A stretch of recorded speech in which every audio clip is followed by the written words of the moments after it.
Baik, ibu-ibu sekalian, sekarang kita sampai kepada langkah kedua tentang pengertian penelantaran.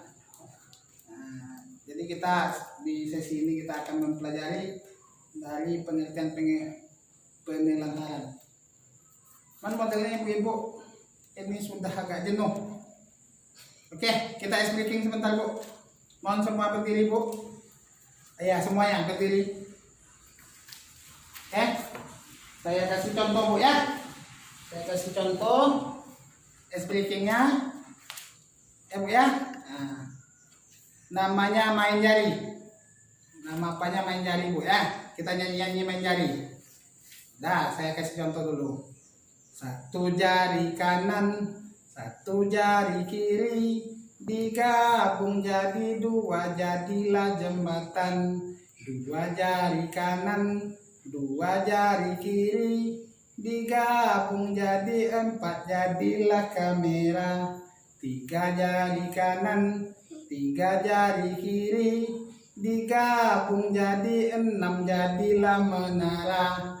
Empat jari kanan, empat jari kiri, digabung jadi delapan, jadilah kelinci.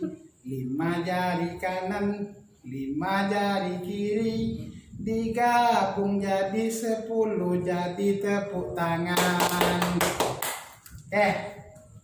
Nah paham ya bu ya? Oke, kita coba sama-sama. 1, 2, 3. Satu jari kanan, satu jari kiri, digabung jadi dua, jadilah jembatan. Dua jari kanan, dua jari kiri, digabung jadi empat, jadilah kamera. Tiga jari kanan, tiga jari kiri, digabung jadi enam, jadilah menara. Empat jari kanan, empat jari kiri, digabung jadi delapan, jadilah kelinci. Lima jari kanan, lima jari kiri, digabung jadi 10, jadi tepuk tangan. Oke, tepuk tangan untuk ibu-ibu semua. Terima kasih. Silakan duduk bu. Ya, silakan ibu-ibu duduk kembali. Sekarang kita akan melanjutkan materi kita tentang pengertian penelantaran. Pertama saya ingin tanya bu, apakah ibu mengetahui tentang penelantaran anak? Apa-apa bu contoh penelantaran? Ayo, siapa yang bisa? Ya, Bupati. Contoh-contoh penelantaran. Wah, tidak memberi makan. Bagus, terima kasih Bupati. Pertama, tidak memberi makan. Tidak memberi makan. Bagus. Yang kedua. Oke, Bu Risma, silakan. Tidak memberi kasih sayang. Ya, terima kasih Bu Risma. Tidak memberi kasih sayang. Tidak memberi kasih sayang. Oke. Yang ketiga. Bu Sukawati. Tidak menyekolahkan ya, sepakat. Bagus bu, terima kasih. Tidak menyekolahkan. Tidak menyekolahkan. Oke, ada lain.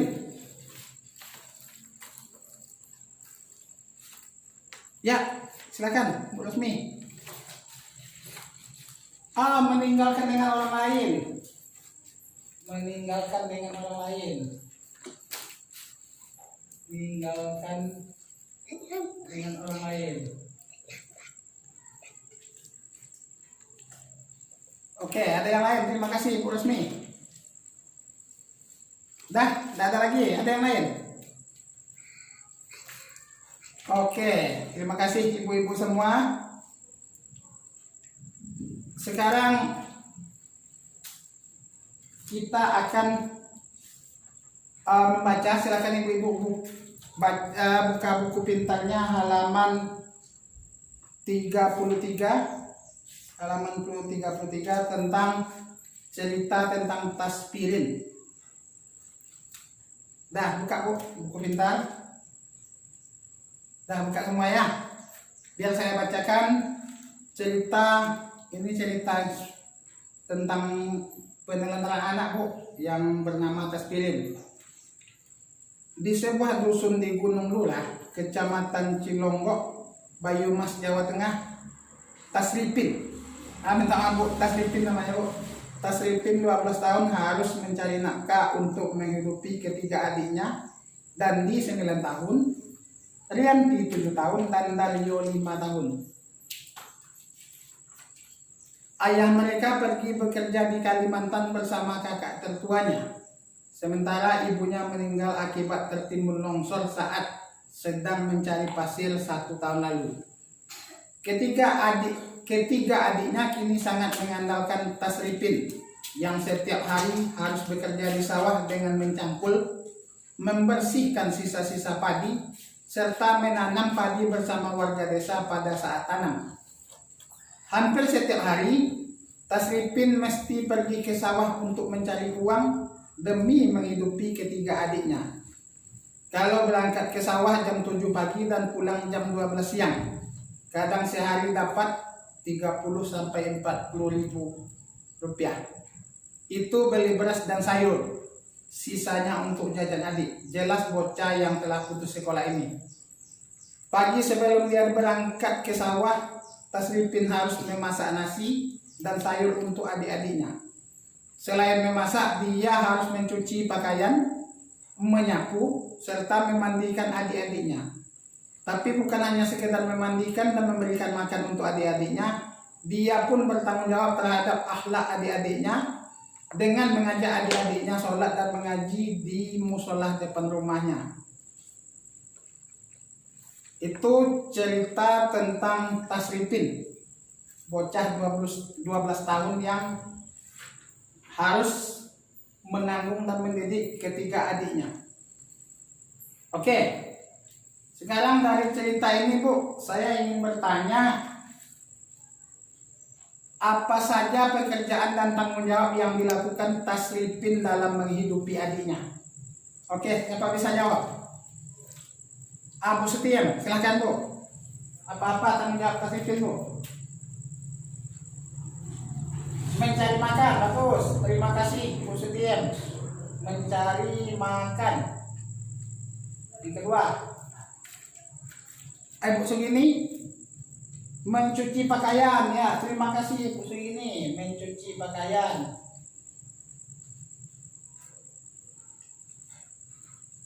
Yang ketiga, Bu Nurbaya, mencuci piring.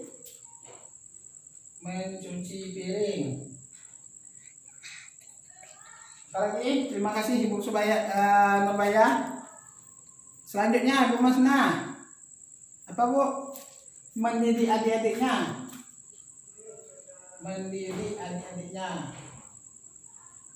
Terima kasih Bu Masna.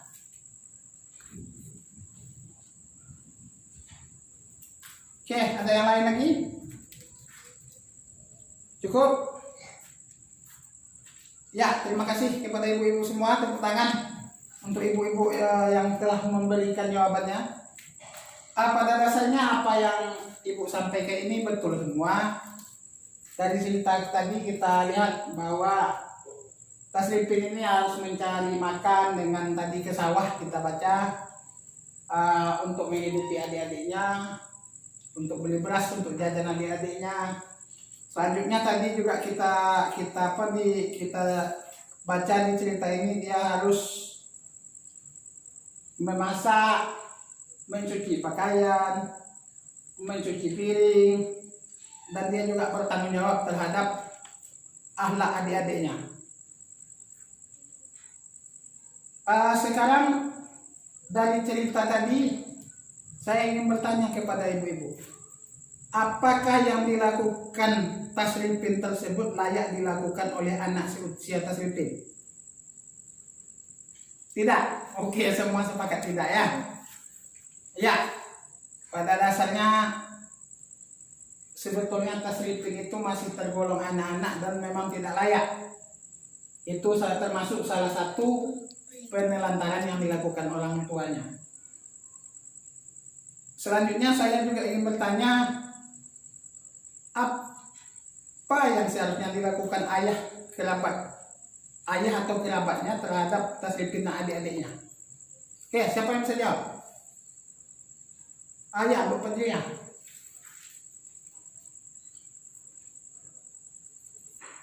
Oh, memeliharanya. Memelihara. Oke, terima kasih Bu Fajriah. Ibu yang lain?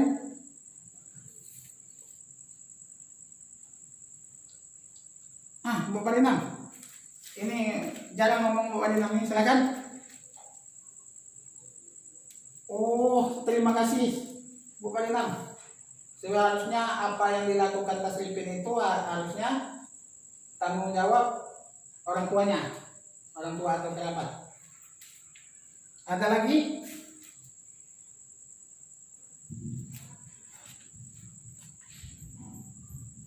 Sepakat. Ya, oke, terima kasih.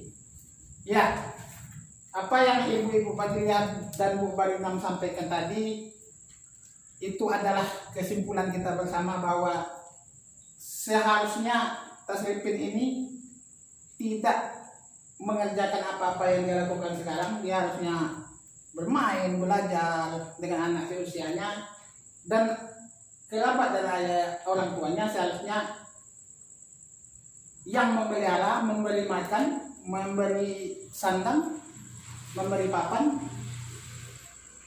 Dan apa yang dilakukan tasrifin ini adalah tanggung jawab dari orang tuanya. Oke, mengerti Bu ya tentang penelantaran.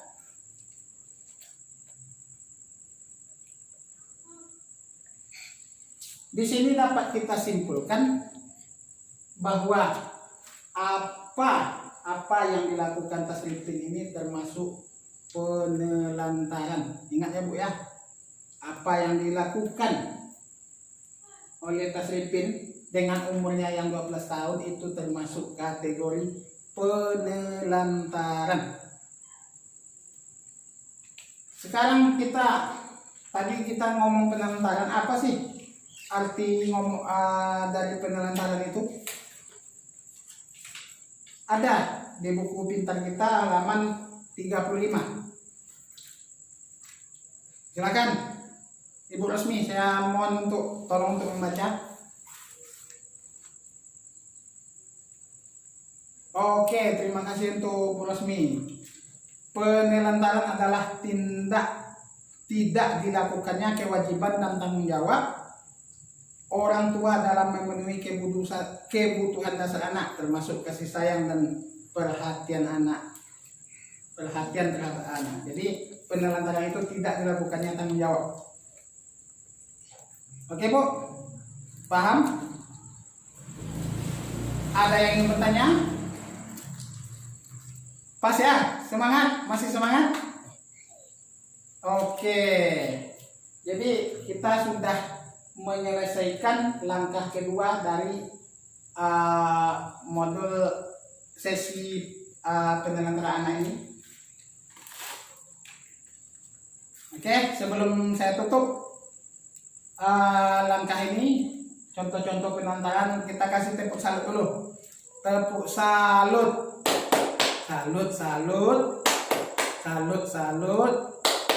Salut. Oke Bu, terima kasih atas kehadiran ibu-ibu, dan jangan bosan-bosan dalam kita belajar, apapun judulnya, apapun sesinya, apapun modulnya. Oke Bu ya, ini sangat berguna bagi kita semua. Oke, saya tutup sesi ini. Wabillahi taufiq wal hidayah. Assalamualaikum warahmatullahi wabarakatuh.